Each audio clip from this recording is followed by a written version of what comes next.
এপ্রিলের প্রথমার্ধে জাতীয় নির্বাচন, মাননীয় প্রধান উপদেষ্টা এমনটাই বলেছেন। এটাই সেই কথিত রোডম্যাপ। এর মানে বিএনপি যেটা ইনসিস্ট করে আসছিল, যেটা বারবার বলে আসছিল যে নির্বাচনের রোডম্যাপ দেন, মানুষের সন্দেহ সংশয় দূর হোক। এবং বিএনপি আলটিমেটাম দিয়েছিল এবং ক্লিয়ারলি বলেছিল যে 31শে ডিসেম্বরের পর একদিনও লেট হওয়ার কারণ নেই। কিন্তু 31 ডিসেম্বরের ধারে কাছেও রোডম্যাপ দিলেন না, কয়েক মাস ডিলে করে। মানে সরকার যেটা বলে আসছিল যে জুনের মধ্যে, মানে বিষয়টা যে আমিরে জামাত এই এপ্রিল বলেছেন ওইটাই হলো। মানে ইউনূসকে আমির মানে জামাত করে নাকি, জামাতের কথাই রাখা হয়েছে। যাই হোক, এপ্রিলে নির্বাচনের কথা বলা হচ্ছে, এপ্রিলের প্রথমার্ধে যে কোনো সময় হতে পারে। এর মানে প্রথমার্ধে মিনস 15 এপ্রিলের মধ্যে নির্বাচন হবে, চৈত্র মাসে নির্বাচন। তা আমি ব্যক্তিগতভাবে প্রথমে বলবো যে এই এপ্রিলের প্রথমার্ধে যে নির্বাচনের রোডম্যাপ, এটাকে আমি ব্যক্তিগতভাবে প্রত্যাখ্যান করছি। এবং আমার বিশ্লেষণ হচ্ছে, আমার টেক হচ্ছে, এই রোডম্যাপ অনুযায়ী নির্বাচন হবে না, জনগণ এটা মানবে না, পরিবেশ হবে না নির্বাচনের। নানান কারণে এই নির্বাচন বা এই এপ্রিলের প্রথমার্ধে নির্বাচনের যে রোডম্যাপ, এটা পণ্ড হয়ে যাবে। নতুনভাবে নির্বাচন নিয়ে ভাবতে হবে। এবং আমাদের প্রত্যাশা হচ্ছে সংস্কার এবং বিচারের পর আরো পরে নির্বাচন। কারণ যে ধরনের সংস্কার দরকার, একটা সুষ্ঠু নির্বাচনের জন্য যে ধরনের রাজনৈতিক কালচার এবং স্টেট সিস্টেম দরকার, এবং বিচারের যে আকাঙ্ক্ষা, কারণ ডক্টর ইউনূস চলে গেলে অন্য কেউ আওয়ামী লীগের বিচার করবে না, অতএব বিচারটা মাস্ট প্রফেসর ইউনূসকে করতে হবে। এই যে আকাঙ্ক্ষা, এটা অন্য কেউ করবে না, করতে পারবে না। এই জন্যে প্রপার বিচারের রায় এক্সিকিউট মিনিমাম কয়েকটা, এবং প্রয়োজনীয় সংস্কারের পর নির্বাচনের জন্য যে রাজনৈতিক পরিবেশ দরকার, যে আইন শৃঙ্খলা পরিস্থিতির যে স্ট্যান্ডার্ড দরকার, সেটা এপ্রিলের মধ্যে সম্ভব না। এজন্য এই নির্বাচনের রোডম্যাপ আমি ব্যক্তিগতভাবে মানি না, প্রত্যাখ্যান করছি।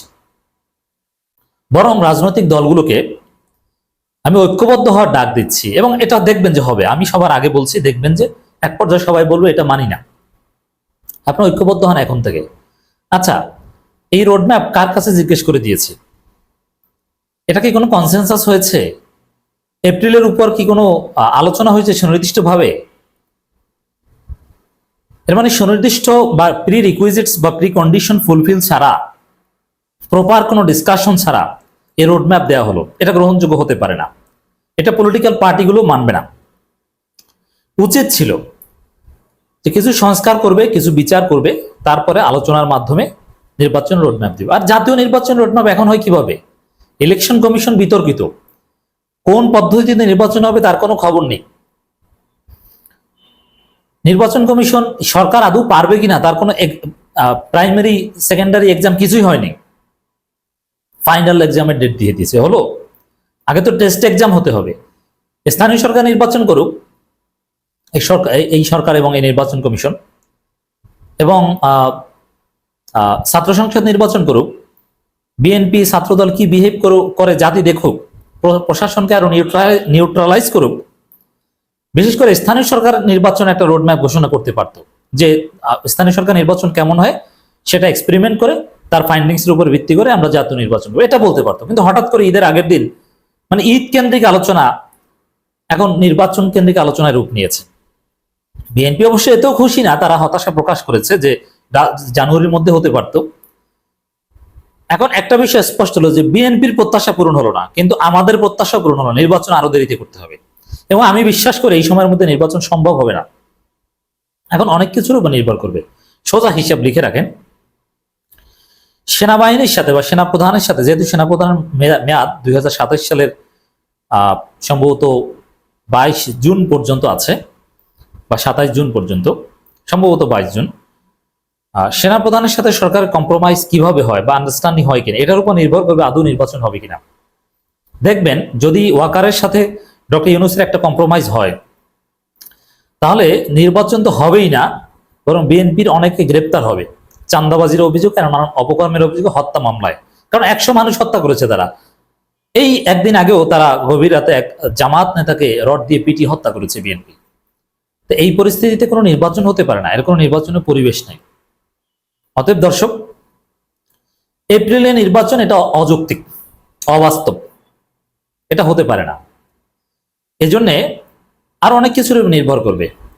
এটা পরিবর্তন হবে, নতুন রোডম্যাপ দিতে হবে। তার আগে স্থানীয় সরকার নির্বাচন, বিচার সংস্কার, এগুলোর রোডম্যাপ দেন। জুলাই সনদের কোনো খবর আছে? জুলাই সনদের আগে এই রোডম্যাপ, এটা হাস্যকর। জুলাই সনদ হতো অ্যাটলিস্ট, সেখানে একটা ঐক্যমতের ভিত্তিতে কিছু হতো, কিন্তু সেটাও তো হলো না। অতএব এটাকে আমি প্রত্যাখ্যান করছি, এবং সব রাজনৈতিক দল, আমি বিশ্বাস করি, আমি আগে বললাম, ধীরে ধীরে ধীরে ধীরে সবাই প্রত্যাখ্যান করবে। আপনি কি চান দর্শক? মন্তব্য করা জানাবেন। আপনি কি আরো দেরিতে সংস্কার, বিচার বা নির্বাচন চান কিনা? এত তাড়াতাড়ি নির্বাচন, এটা প্রিমেচিউর মনে করেন কিনা? এটা দেশে আর একটা সংকটের কারণ হতে পারে কিনা যদি এপ্রিলে নির্বাচন হয়? মন্তব্য করে জানাবেন। 2026 সালের এপ্রিল প্রথমার্ধে দেশে ত্রয়োদশ জাতীয় সংসদ নির্বাচন অনুষ্ঠিত হবে বলে জানিয়েছেন অন্তর্বর্তী সরকার প্রধান উপদেষ্টা অধ্যাপক ডক্টর মোহাম্মদ ইউনূস। কোনো প্রথম সাময়িক, দ্বিতীয় সাময়িক, মিড টার্ম, ক্লাস টেস্ট ছাড়া ফাইনাল, এই নির্বাচন কমিশন সরকার আমাদের কাছে কোনো পরীক্ষা দিয়েছে? না নির্বাচন নামে আরেকটা ফাজলামি হতে যাচ্ছে? আপনি কি মনে করেন যে আরেকটা ফাজলামি কি জাতি মেনে নিবে? কখনো না। আগে সক্ষমতার পরীক্ষা দিতে হবে স্থানীয় সরকার নির্বাচনের মাধ্যমে। জাতির উদ্দেশ্যে দেওয়া এক ভাষণে নির্বাচনের দিনক্ষণ স্পষ্ট করেন তিনি। মাননীয় প্রধান উপদেষ্টা ভাষণ আরো নানান দিক থেকে বিশ্লেষণের দাবি রাখে, আমরা বিশ্লেষণ করব। প্রথমে শুধু নির্বাচনের তারিখটা বিশ্লেষণ করছি। প্রাতিষ্ঠানিক সংস্কার, যে প্রতিষ্ঠানগুলো নির্বাচনের সঙ্গে সরাসরি জড়িত, সেগুলোতে যদি সুশাসন নিশ্চিত করা না যায়, তাহলে ছাত্র জনতার সকল আত্মত্যাগ বিফলে যাবে। এপ্রিলের মধ্যে এটা সম্ভব হবে না, অতি দ্রুত সম্ভব না। বাংলাদেশে নির্বাচন ব্যবস্থা যেভাবে করাপ্টেড, এটা অনেক গভীর সংস্কার প্রয়োজন রয়েছে। প্রাতিষ্ঠানিক সংস্কার, রাজনৈতিক সংস্কৃতি সংস্কার, নির্বাচন কমিশনের পরীক্ষা, অনেক কিছু আছে, অনেক ধৈর্যের পরীক্ষা, নানান কিছু আছে। বাংলাদেশের সব প্রতিষ্ঠানগুলো দলীয়করণের একটা কালচারে পরিণত হয়েছে। আওয়ামী লীগ গেছে, এখন বিএনপি। তবে এটা সংস্কার করতে এটা যথেষ্ট সময় লাগবে। পুলিশ সংস্কার করতে হবে, অবৈধ অস্ত্র, কালো টাকা, এগুলো আগে সরাতে হবে। প্রয়োজনে জরুরি অবস্থা জারি করতে হবে সরকারকে, আমি দেখতে পাচ্ছি স্পষ্ট। তৃণমূল সংস্কার, বিচার ও নির্বাচন, এই তিনটি ম্যান্ডেটের ভিত্তিতে আমরা দায়িত্ব গ্রহণ করেছিলাম।